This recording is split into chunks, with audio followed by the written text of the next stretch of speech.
Good morning, everybody. Thank you for joining us today. We are going to go through just some little tips for the airport greeting for the ambassadors of music.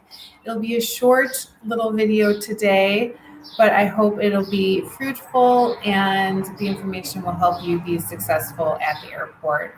And as always, feel free to reach out to myself or Philip to glean more information and answer any questions that you may have. So without further ado, here we go. I just want to introduce you to your logistics team. So many of you know I'm Courtney Fredrickson. I handle all the airport greeting, scheduling, training, and information, along with the logistics for tour directors at Bob Rogers Travel. And I'm going to be your main contact for airport greeting 2 weeks and 2 weeks and more prior to the departure date. And then Philip, who's in the office, he's the tour operations manager. He's the one putting together the airport greeter manual and has the details for all of the airport greet information for the group. He is going to be your main contact 2 weeks and the date to 2 weeks in between there. But of course, you're always welcome to contact me directly if you're not able to get a hold of Philip. But he will be the one emailing you the airport greeter manual along with sending you the airport greeter manual. So I will include our contact information in the email that is included with this video. So just some review that we love to do at every meeting at Bob Rogers Travel is to review our values as a company.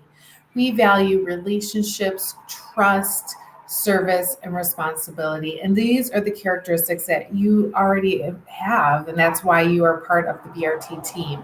So we always want to go above and beyond in our relationships, not only with our client, but we like to take a 360 approach. So relationships with the client, with our BRT staff office, and with our colleagues such as yourselves, along with our vendors. It's important to treat them with respect and collaborate with them as well.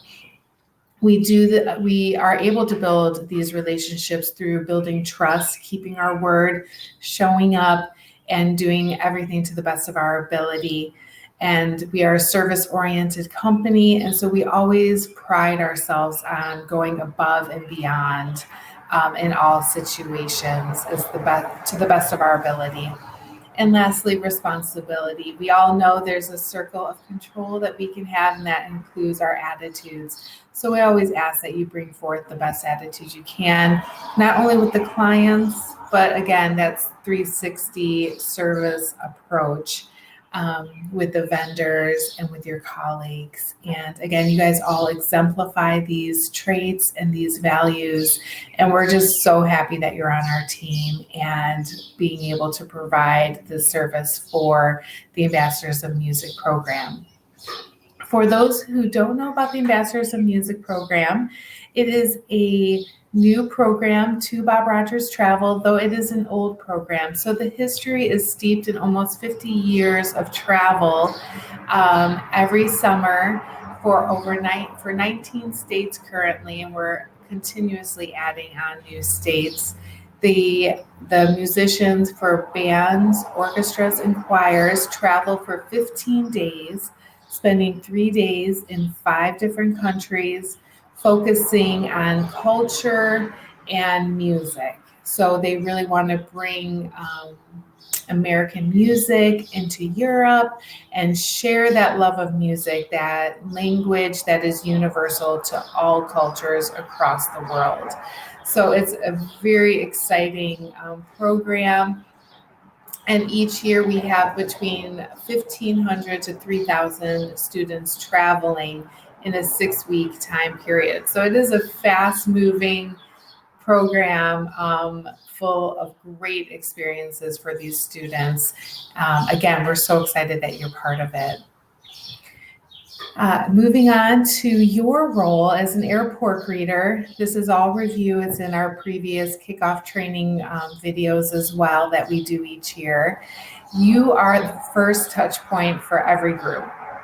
So you're going to be there during their excitement to lift off. There's also going to be some anxiety for many of these people, parents, chaperones, and students. It's going to be their first time traveling abroad, and that can be a little nerve-wracking for them. So you may have to navigate some anxious travelers along with some really excited travelers. Airport greeters try to create a relaxed atmosphere at the airport to the best of your ability. And a lot of that has to do with being proactive, as you know.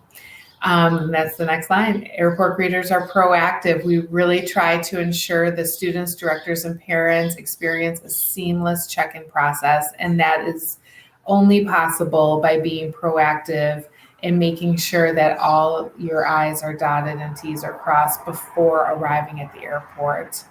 And then lastly, airport greeters are advocates for the group.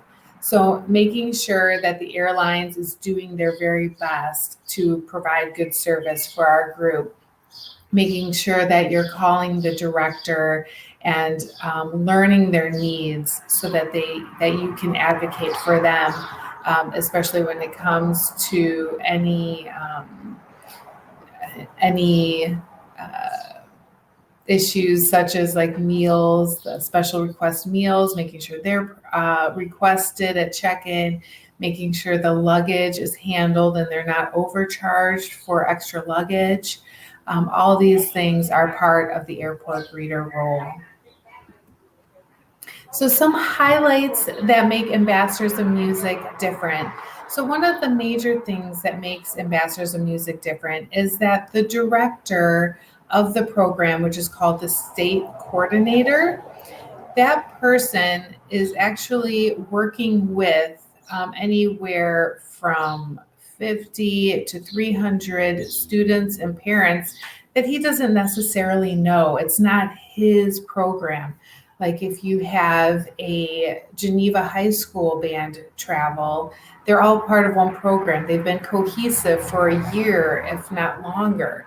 Ambassadors of Music they are nominated by their band directors, orchestra directors, and choir directors to be on this program. And so they might not know the people as well as our other tours. So it's just something to keep in mind if you hear a band or the state coordinator say, I really don't know Susie Q. We're going to need to try to find her. Don't be surprised. It's just part of how this program works. The group does spend 3 days together in a band, orchestra, choir camp practicing before they will arrive. So there is some camaraderie built, but they're not necessarily tightly knit yet. So pre-arrival, you're going to choose a physical or digital manual. Philip will confirm that with you about 7 to 10 days prior to your departure date. So make sure to look at your spam folder because sometimes our emails go there. If you don't hear from Philip at least 7 to 10 days before your departure date, please reach out to the both of us. Again, that information will be in this email that I send with this video. The next is connecting with the group. So there is, for several of the tours, teams, and in that team, you're going to have a lead airport greeter. The lead airport greeter is simply somebody who has done either the ambassador's trip before or is probably the first person checking in the group. So the early check-in group so that they can be the first contact point. That lead airport greeter is going to contact the state coordinator, review all the details for all the flights. They're also going to confirm each flight captain, and then they're going to convey any different details, confirm details with the other airport greeters. And then the other airport greeters are responsible for contacting their flight captain for the flight that they're checking in. So make sure that you all have each other's cell phone numbers, that you're all in good communication. a few days before, along with the day of. It's going to be really important to collaborate together to ensure everything is smooth throughout the day. If you have any questions about this, please don't hesitate to contact me. I'm here to support you. I want it to go really well for everybody. The most important part is to contact that state coordinator 48 to 72 hours before, preferably closer to 72 hours before, giving yourself time to navigate communicating with the other airport greeters prior to the day of.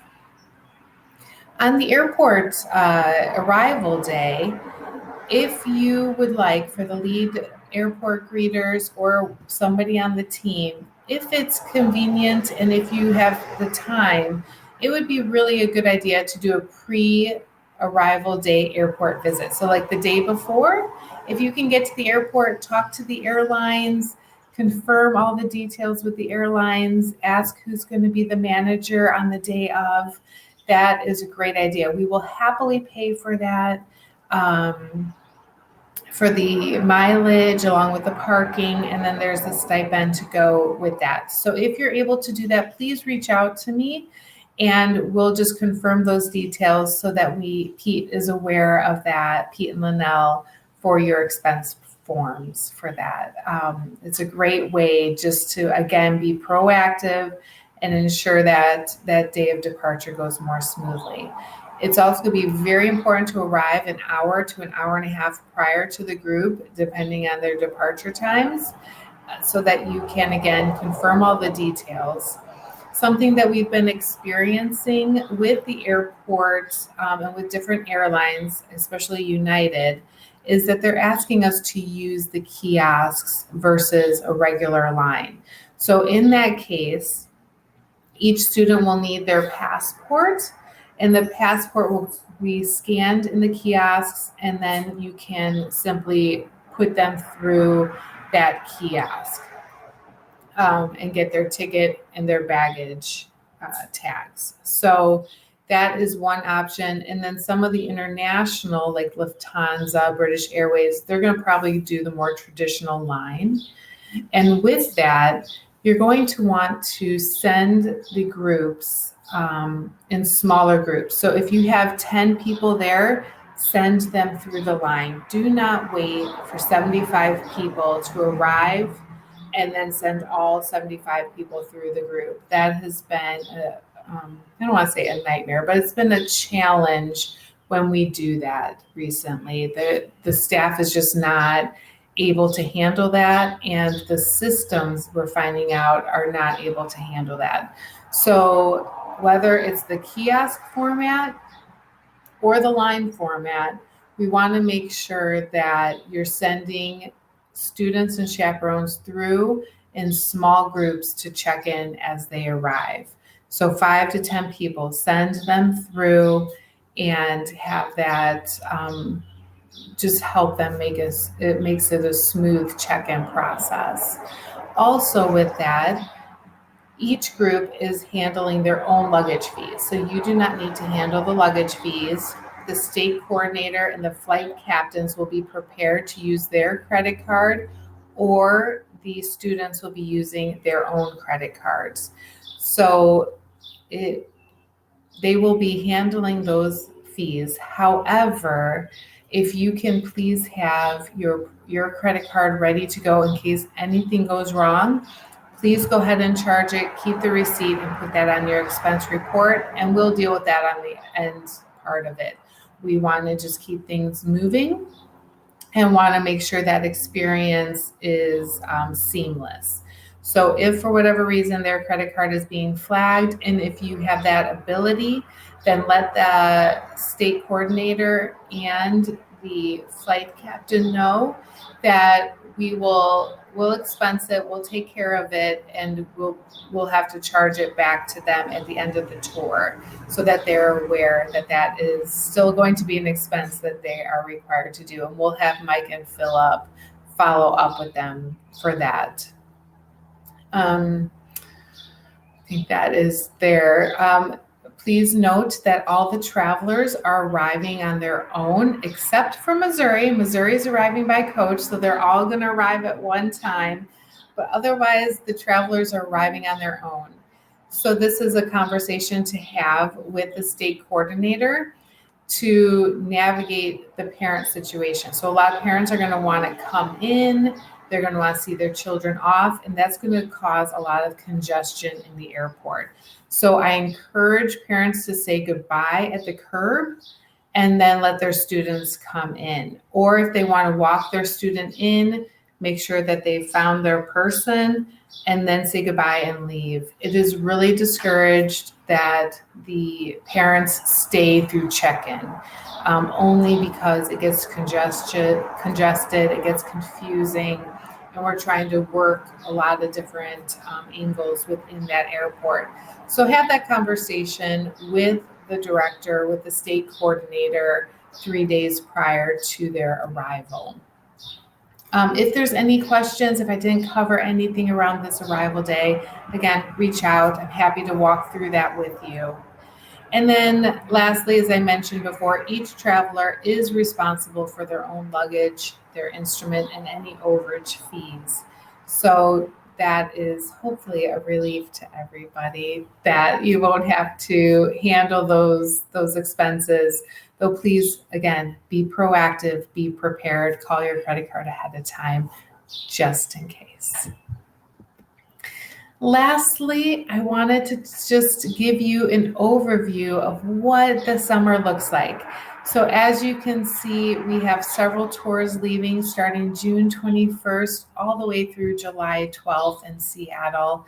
And you can see the different teams that are together, and just a wonderful team of people, wonderful group of people. And I hope you're really excited to be part of this Ambassadors of Music program. It is just an all-star tour, and it is really exciting for these kids to go on these once-in-a-lifetime tours. They've been saving for the last 2 years to be on this tour. The states travel every other year. So the states that you see here travel on the even years, and then we have another set of states that travel on the odd years.